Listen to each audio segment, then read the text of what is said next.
Jokowi dan Prabowo ini selalu main catur. Sebagai lawan? Iya, sebagai lawan. Pihak berhadapan ya? Iya, pihak yang berhadapan. Jadi bidak-bidak yang dilangkahkan itu kelihatan betul bagaimana untuk menumbangkan lawan. Salah satu bidak yang dilangkahkan oleh Jokowi adalah perpindahan IKN. Jangan sampai terjadi chaos di masyarakat karena ada kekuatan yang menguasai perekonomian berapa persen ini, sepertiga perekonomian negara ini oleh segelintir orang yang bisa kemudian memicu ras dan lain sebagainya. Bank aja misalnya, sekali ras sudah hancur.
Proses keluar dari Cipinang atau Salemba itu memang perlu waktu.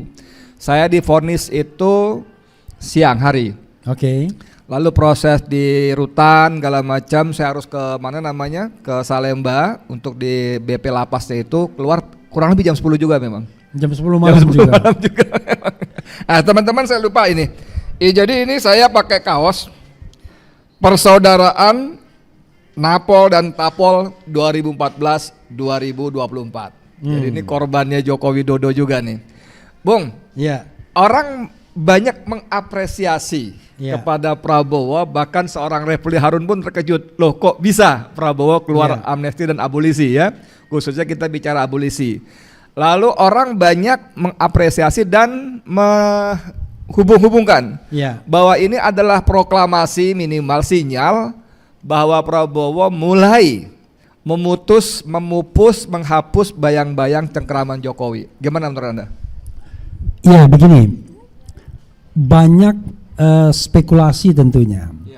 Tapi satu spekulasi yang baru saya dengar dari seorang teman, ini menarik untuk dikemukakan. Begini, kita tahu bahwa indikator ekonomi kita tuh kacau semua. Pertumbuhan ekonomi saja cuma 4,87, which is di bawah Jokowi masih. Di bawah, padahal targetnya 8%. Sekarang 5% saja belum tercapai. Semua indikator tuh turun. Dan biasanya yang begini-begini kan ditolong oleh investasi biasanya. FDI. Untuk foreign direct investment. Foreign direct investment. Nah, coba bayangkan kalau misalnya kasus Tom Lembong ini tersiar ke luar negeri. Mereka kan waduh, ini nggak ada kepastian di Indonesia ini kalau begitu. Bagaimana mungkin seorang yang mengimpor, ya kan begitu, sebuah barang dan kemudian menjadikannya nilai tambah, kok tiba-tiba dianggap salah, dipidana ya? Iya kan? Kan permasalahannya adalah antara gula kristal putih sama gula kristal mentah. Dan logika pengadilan mengatakan harusnya yang diimpor gula kristal putih, biar pajak impornya lebih banyak, bea masuknya lebih gede, ya kan? Kan nggak masuk akal jadinya. Dan bisa dimonopoli oleh BUMN karena yang bisa langsung gula kristal putih BUMN. Kalau begitu ngapain ada yang namanya perekonomian, pilar ekonomi kan ada negara, ada swasta, ada BUMN, koperasi. Nah, ngapain kalau ada kita mendorong misalnya perekonomian swasta untuk membuat nilai tambah sebaik mungkin. Kalau kemudian dengan policy seperti itu, ya kita nggak perlu dong mengimpor bahan baku. Nanti karena kalau kita impor bahan baku tuh pajak impornya kecil. Kan logikanya kan aneh. Udah gitu bilang katanya Tom lebih pada ekonomi kapitalis daripada ekonomi Pancasila. Makin absurd aja. Makin absurd. Nah karena itu keabsurdan seperti ini yang kemudian ada tantangan langsung kan. barangkali kalau seandainya konstelasi politik Prabowo nggak terlalu lah ini pendukung Anies, pendukung Jokowi, pendukung ini, barangkali dia belum terlalu ini. Tapi saya seorang teman mengatakan kepada saya, Prabowo minta data intelijen soal ini. Ya walau alam kita juga nggak tahu kan, data intelijen, dan kemudian itu hasilnya. Kalau Tom Lembong itu tetap dihukum, itu akan berdampak, semakin memperberat ya. Berdampak jadi buruk. Jangankan 8%, 5% pun kedodoran ya. 4, ya. Nah itu kalau kita bicara mengenai citra pemerintahan, bayangkan pemerintahan ini rating approval aja jadi masalah, apalagi indikator yang real seperti ekonomi. Iya. Oke, itu dari sisi ekonomi. Sekarang kita balik ke sisi politik. Betul nggak sih spekulasi, anggapan, dugaan, atau lebih pada harapan kalau menurut saya? Kalau saya menerjemahkan begitu, bahwa Prabowo betul-betul menghapus bayang-bayang Jokowi. Kalau saya iya dan tidak ya. Kenapa saya iya yang tidak? Tidaknya kenapa? Gini, kalau kita lihat beberapa indikator ya, kelihatan betul ada persaingan antara Prabowo dan Jokowi. Misalnya soal Putra Trisno kan? Sudah dipecat, Kunto Arief-Wibowo, sudah dipecat, sehari kemudian balik lagi. Tapi ada juga fenomena Hasan Nasbi. Sudah mengundurkan diri, tetap dipertahankan. Itu bacanya gimana gitu tuh?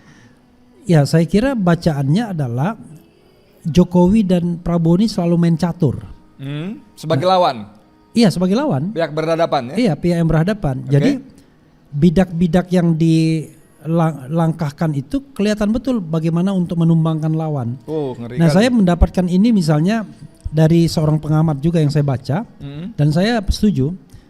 Salah satu bidak yang dilangkahkan oleh Jokowi adalah perpindahan IKN.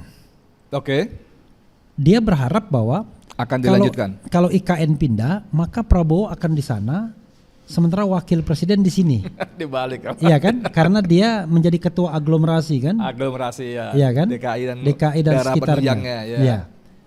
Nah, itu orang menganggapnya itu bukan hanya sekedar ingin dia legacy pindah ibu kota, tapi itu sebuah strategi. Iya.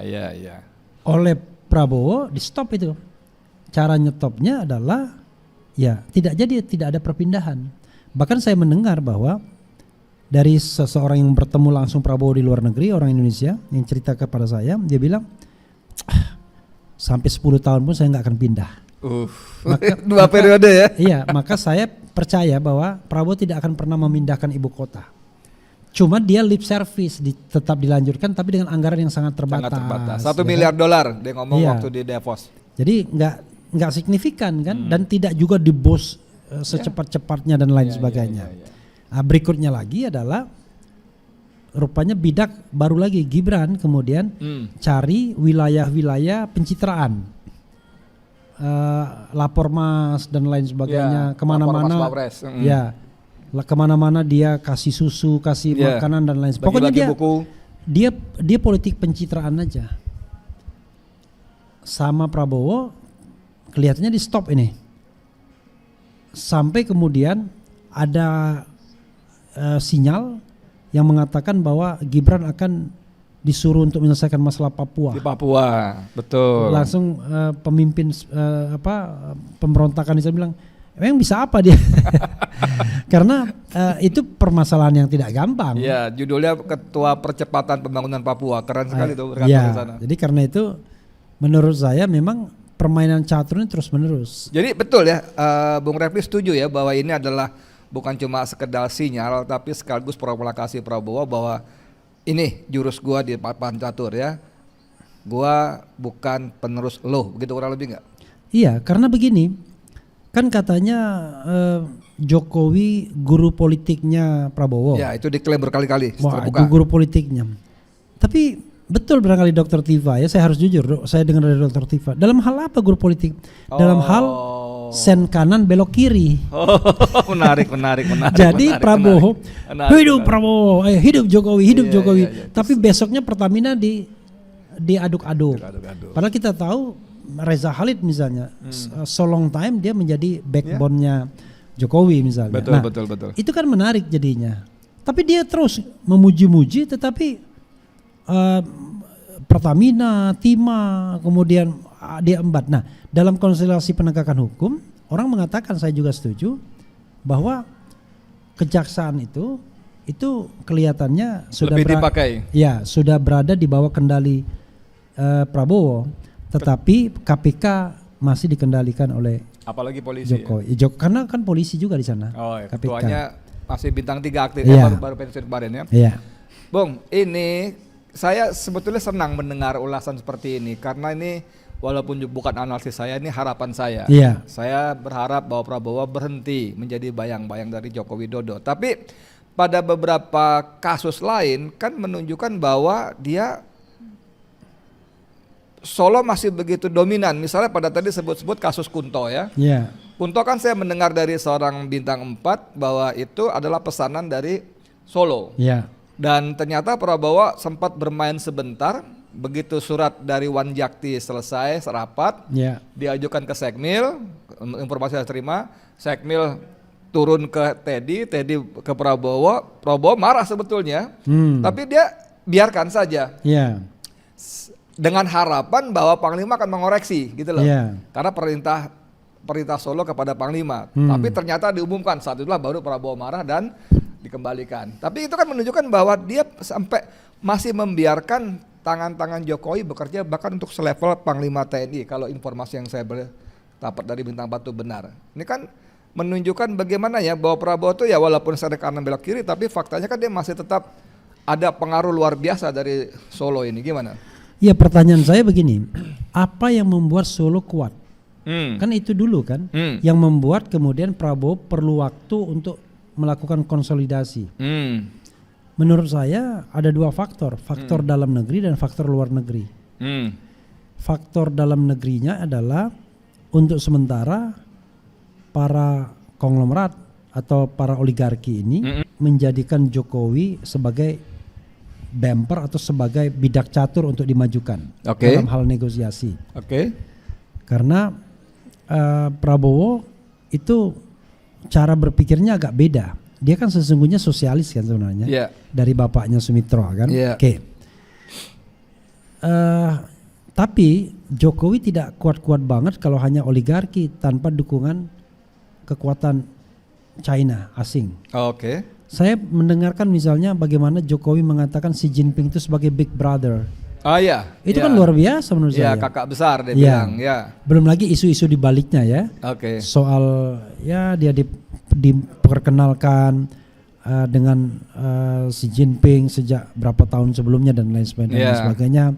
Cina mempersiapkan segalanya dan lain sebagainya. Nah, saya mempercaya itu sebagai sebuah kekuatan yang harus diperhitungkan Prabowo sebelum dia sama sekali menghilangkan pengaruh Jokowi.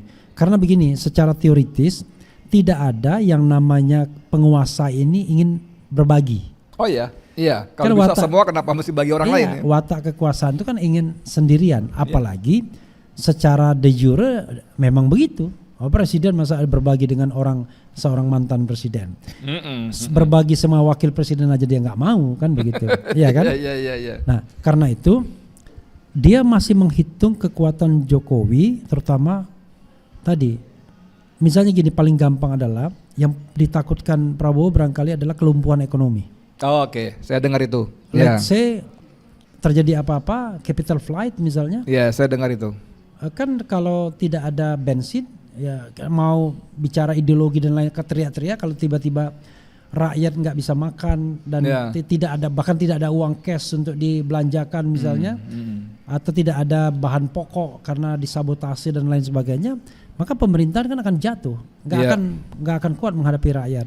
Nah, menurut saya dia menghitung betul langkah-langkah itu jangan sampai terjadi chaos di masyarakat karena tadi ada kekuatan yang menguasai perekonomian berapa persen ini, sepertiga perekonomian negara ini oleh segelintir orang yang bisa kemudian memicu ras dan lain sebagainya. Bank aja misalnya sekali ras sudah hancur. Apalagi kemarin kan ada data juga bahwa kekayaan 4 keluarga sama dan lebih besar daripada 100 juta rakyat Indonesia. Makanya, kan edan sekali itu ya. Dan ini rasionya luar biasa. Kalau dia bertindak misalnya ya dengan melakukan apalah ya sedikit ras misalnya kan, kemudian capital flight misalnya, Walaupun kita sudah ada capital yang di luar negeri udah pasti ada kan, tapi kan kalau dia bedol desa ya itu perekonomian serius itu. lumpuh. Nah, rupiah pasti anjlok lagi. Iya, menurut saya itu yang dikhawatirkan. Dan kalau lihat cara kerjanya, Prabowo ini sepertinya gaya-gaya intelijen begitu cara. Iya, jadi kalau dia barangkali betul-betul dia pakai betul nasihat intelijen untuk membuat sebuah kebijakan. Termasuk Tom Lembong ini menurut saya analisis ini mengatakan Anda nggak bisa terus begini karena ini akan memunculkan ketidakpercayaan. Jadi gini, dia akan menghitung kira-kira dampak negatifnya terhadap Jokowi dan pendukungnya sama dampak negatifnya terhadap dunia internasional yang mau berinvestasi. Dalam kasus Tom Lembong, menurut saya dia berhitung bahwa dampak internasionalnya jauh lebih kuat, lebih buruk. Karena dampak kepada Jokowinya bisa direkonsiliasi. Ya mungkin nanti ada tukar minta permakluman lah. Ya, atau ada tukar tambahnya nanti yang kita barternya tukar tambahnya nanti sebentar lagi kita akan tahu. Tetapi yang paling penting adalah dampak internasionalnya dalam hal komitmen investasi dan lain sebagainya, ini yang dia cegah dulu.